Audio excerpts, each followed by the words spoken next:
now. Hello, welcome to this live stream. I'm Shannon from Dub. I'm here with Darius and Ruben. Ruben, why don't you take it away? We're here with essential tech for video marketing. So I have all my gear right here. People ask me this question all the time. What's the gear that you guys use at Dub? And what we're going to do is kind of take you through a lot of tech that we have here and tell you what we like, what we don't like, what's successful, what's kind of a fail, what's overkill, which a lot of this is, truth be told. And we're going to kind of make it fun. So Shannon, I actually wanted to start with you. If you could just kind of show 3 or 4 things that you're using for video marketing, video creation, and so on. Sure. Well, first thing is lighting. I mean, you got to have some kind of cool lighting going on. Of course, I'm a video editor, so I go overkill with it. And I do crazy kind of lights that are connected to the internet, and I can control them from my phone with all sorts of like different setups and flashes and colors. Now, this is the reason I do this because I produce YouTube videos and videos for Instagram every single day in the form of evergreen content. That goes out to people. So I really, one of the things that I'm really focused on is like, is the lighting good and is the sound good? Now you might think, oh, so my camera must be super fancy too. Actually, no, here's my camera. It's right here. It's my phone on a lighting stand. This is like a $10 lighting stand. You don't need tripods. This is actually a quick tip. You don't need tripods if the camera is super light. If you're using your phone, don't spend the money on a tripod. Just use a lighting stand and it works the same way. And so back to like why I'm spending on a little bit more on lighting and on the sound is because that's really what sets you apart in your video. And the cameras on our phones are so good these days, you might as well use it. So for me, the essential tech is just trying to get those like core things down, and then I streamline everything else. Oh wait, Ruben, I think you're muted. Let's unmute you right there. Yeah, you're back. Yeah. So being unmute is actually my best tip on video production. So for me, lighting is essential. It really kind of makes the screen pop. I mean, I've got a couple of lights that are surrounding me. Number one, lighting. So these are these clip-on selfie lights that you get from trade shows. They don't really work. I'm not a fan of these things at all because you don't really notice a difference unless it's complete dark. So thank you, Donnie. Appreciate that. And then this is another kind of LED grid light that of course the battery is dead to because I forget to charge my battery sometimes. So you might consider having plugins, but this light has been effective when it's charged. I also actually set up 2 lights around me here in a studio format, which is a 2-light setup. The lighting is a little harsh. You notice some shadows under my eyes, so I probably have to dim this at some point. But the way that looks here is basically I have a light on this side, and then I have a light on this side. And then I have some kind of fun festive lights in the background, some color lights. I think my favorite part is this Alexa smart plug right here. Donnie, will you push that button right there? So this is kind of one of my favorite parts right here. Push that button. Push the button. So yeah, so that it's all automated. Cool. And then push the button on. So that's on the Alexa app, and you can say turn the studio on and off, and that's kind of a neat thing. So it saves me from having to slide my chair about 4 feet. So that's huge savings. The other thing that I think is the most awkward thing that I own is probably this stabilizer right here. And a stabilizer is interesting. It'll stabilize your camera to make it gooey and smooth. We've seen those in music videos. We've seen those on YouTube videos. The problem with this is that you got to make sure it's charged. If there's a clip that you want to capture very quickly, sometimes you can't get to it fast enough. So I'd say that the stabilizer is for very intentional shots. Truth be told, I have not used this thing in months and months. So just because I'm kind of always on the go and I like to just record very, very quickly. So I've got some more stuff that I'm going to cover soon. I wanted to kind of jump to Darius here. Darius, I know you have some toys in front of you and behind you. Yeah. So what I like to point out too is you can kind of see the difference between different levels of equipment, even from like our little home studios here, where you see Shannon's has his setup with lighting, and then mine is maybe one step further with a bigger light, and then I have like a little backdrop. That's actually a physical backdrop here. So this is my equipment. I got a little plug-in. It's USB powered, and that gives me plenty of light here so that I'm well lit. And then I have my backdrop so that I just think it looks, this is a vibe that I like. So I don't have anything that I'm trying to hide. My house isn't dirty or anything. I prefer this. And so I have a lot of other people that I know that they want to put some kind of background back there. So You can kind of see the difference, though. Like I said, Shannon's got the lo-fi setup. I'm somewhere in the middle with multiple pieces, and then Ruben's got the full studio with the bigger lighting and the full room, really. So that it's kind of just a way to see the difference there. We're all using pretty much the same pieces of tech: a webcam, some form of lighting, and that's really it. Yeah, I mean, and there's so many different ways of doing it. I think there's no right way. There's no like perfect tech setup that you can have. Like for instance, like for me, all I need is just kind of like my phone cam or the webcam on my computer, and then maybe a few lights so you can see me. And then I also use, I will mention I use this. This is a lavalier mic that I just connect to the computer, and that way you can hear me a bit better. And if there's like traffic or construction outside, then that sound is isolated a lot better. So with a mic with those bigger podcasting mics you might see, those are really great for recording a podcast if you're in an insulated room, or if you're like in a studio like Ruben is. So that's perfect for that. But if you're in a city situation or you're in anywhere where there's even just a little bit of kind of outside noise, having a lavalier mic is a great option. You can pick those up on Amazon for a pretty good price. There's some great cheap options that work really well. You can just check the highest rated one. So that's an option. So there's no perfect tech setup, but it's really what you're comfortable with at the end of the day. But I love seeing all the different, just like what Darius said, like you can see every single version of it right here, this little display. Yeah, I mean, this mic right here, this is my Yeti Blue, and this is a podcast mic. I'd say that this is an intermediate mic. It's not a pro mic where it's a hypercardioid that's just, a couple of inches from my mouth to get that really crisp sound. That's not what this is. This requires a little bit of distance. This is good for multiple people. You can have someone on this side or that side, or you can have kind of an omni capture as well. There's some settings on the back. With a mic like this, you typically have to have headphones because there will be some bleed. So typically in my videos, I do use these headphones, which I do recommend. If you want to get something really professional sounding, you have to get a specific, it's the Shure. There's a couple ones on Amazon that you might look into, and you're going to get those really close to your face. Just some pro tips that I might recommend is that this is sort of an amateur hour situation, the hiss thing. In some of the really professional mics, you'll just notice the mesh pop filter. That's that. Yeah, exactly. So this thing I don't necessarily recommend. I also recommend getting one of the wired microphones. Like this right here is a Rode mic, which wires. It comes, Rodemark it's a brand, and you can plug this into a DSLR. This is the Lumix G7 here, which is my go-to camera. To be very honest, I have mostly replaced my videos with my iPhone XR. I love this phone right here. It's very light. It costs less than $400, so I don't have a lot invested into it. If something happens, I can replace it. It's not the $1,200 iPhone 12. It's not that expensive. I wanted something a little bit cheaper that wasn't that costly. Another thing that we always go to is the GoPro, right? What I like about the GoPro, it's waterproof. It's a great wide angle shot. You can use it in action shots. This is totally waterproof. Yeah.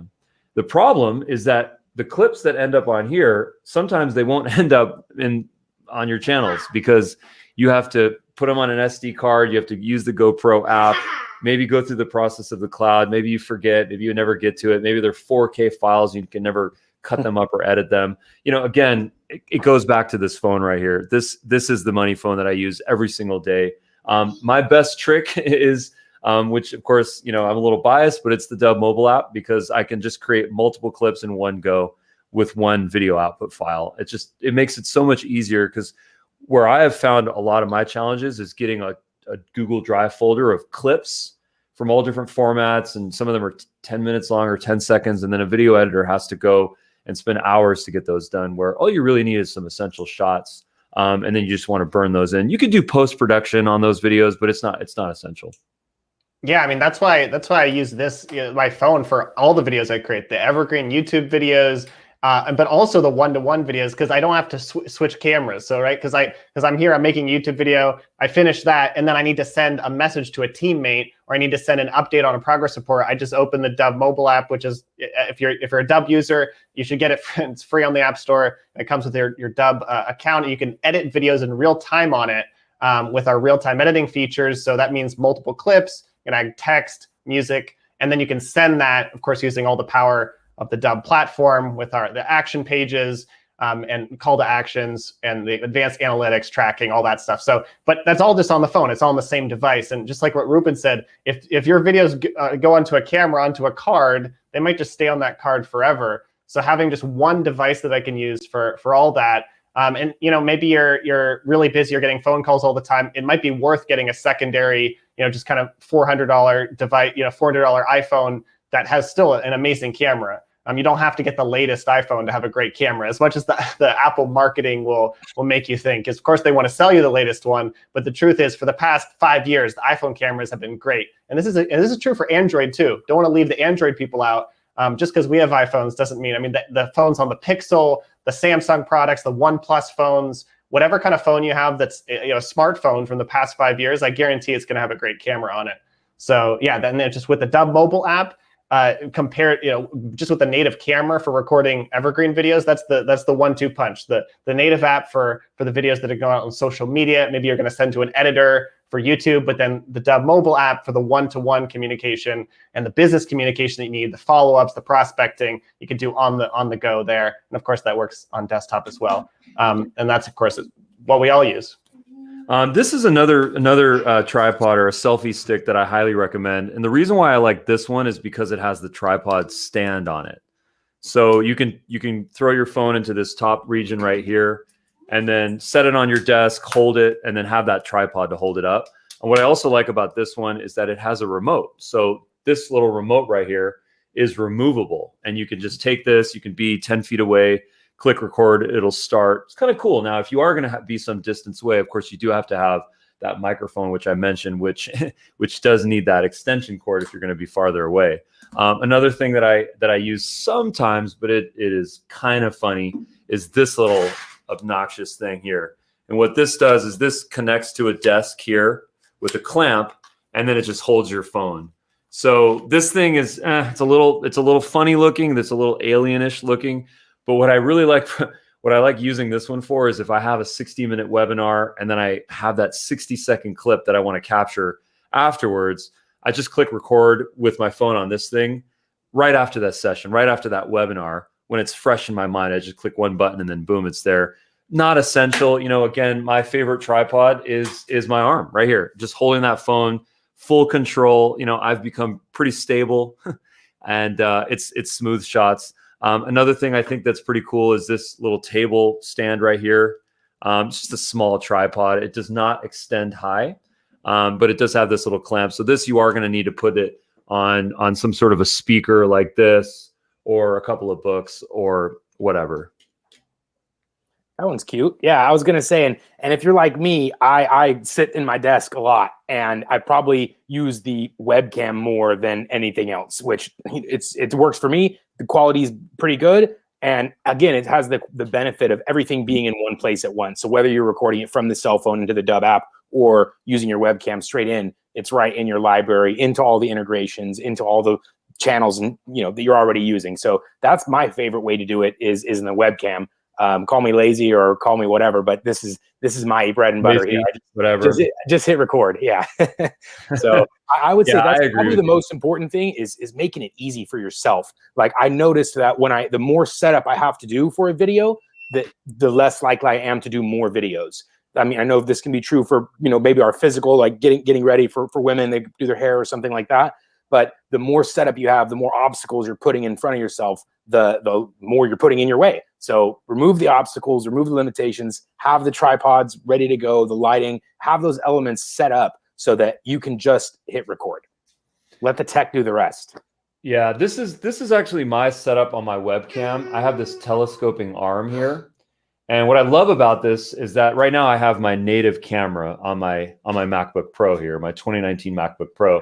But this is my HD cam, my, what brand is this? Logitech HD 1080. I opted out for the 4K one just because we never record in 4K, but this has been a really good tool because I can stand up. I have a standing desk.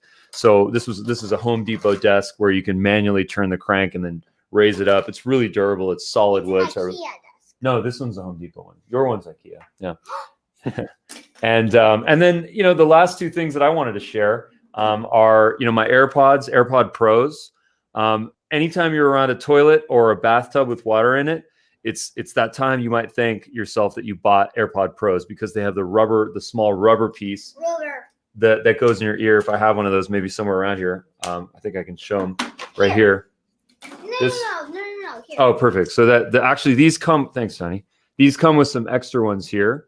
And the reason why you might consider buying the AirPod Pros is because they have noise cancellation, but then they also have these rubber pieces which just keep it in your ear. So if you go like this, it's not going to come out as easily. Of course, Apple got a lot of criticism for the original AirPods, where they'd be flying out of people's ears.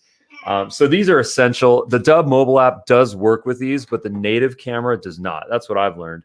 And then the final thing, which I think is essential if you're recording longer form, is one of these Lacy external hard drives. Maybe Shannon could speak.